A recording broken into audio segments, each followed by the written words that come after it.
Doctor BR Ambedkar Konaseema జిల్లా ముమ్మిడివరంలో తొలి ఏకాదశి పర్వదినం శనివారంతో కలిసి రావడంతో ముమ్మిడివరంలో వైష్ణవ క్షేత్రాలు భక్తులతో కిటకిటలాడాయి.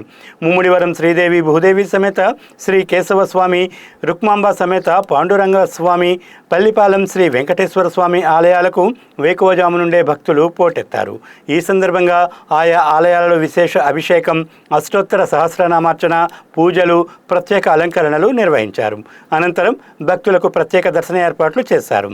తొలి ఏకాదశి శనివారం కలిసి రావడంతో వేలాది మంది భక్తులు ఆలయానికి తరలివచ్చి స్వామివారిని దర్శించుకొని ప్రత్యేక పూజలు నిర్వహించారు.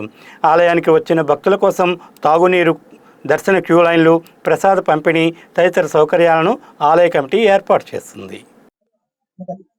ఓం నమో వెంకటేశాయ.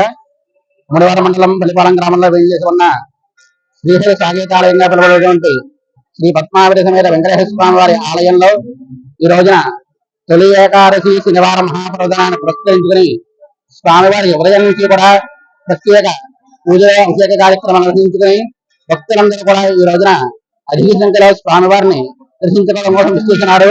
ఈ యొక్క పర్వదినాన్ని తొలి ఏకాదశి రోజున స్వామివారు ఈ రోజు నుంచి 4 నెలల పాటు చాతుర్మాస దీక్షగా స్వామివారు యోగ నిద్రలో ఉండి కార్తీక మాసంలో వచ్చేటువంటి ఏకాదశి రోజున స్వామివారు మళ్ళీ కూడా అందరికీ కూడా విశేషంగా ఇవ్వడం జరుగుతుందని చెప్పేసి పురాణ వాక్యం.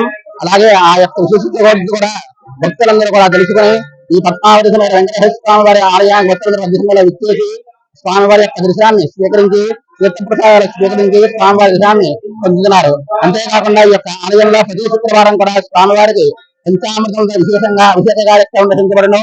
ప్రతి శనివారం కూడా భక్తులందరూ కూడా 7 శనివారాలు 7 ప్రదక్షిణాలు చేసి తమ యొక్క కోరికలు అత్యంత శీఘ్రకాలంలో స్వామివారి అనుగ్రహం చేర పొంది ఈ యొక్క కోరికలు తీరిన వెంటనే కూడా భక్తులందరూ కూడా స్వామివారి అనుగ్రహంతో తమ యొక్క కోరికలు ముఖ్యమైన రూపంలో తీర్చుకోవడం జరుగుతుంది.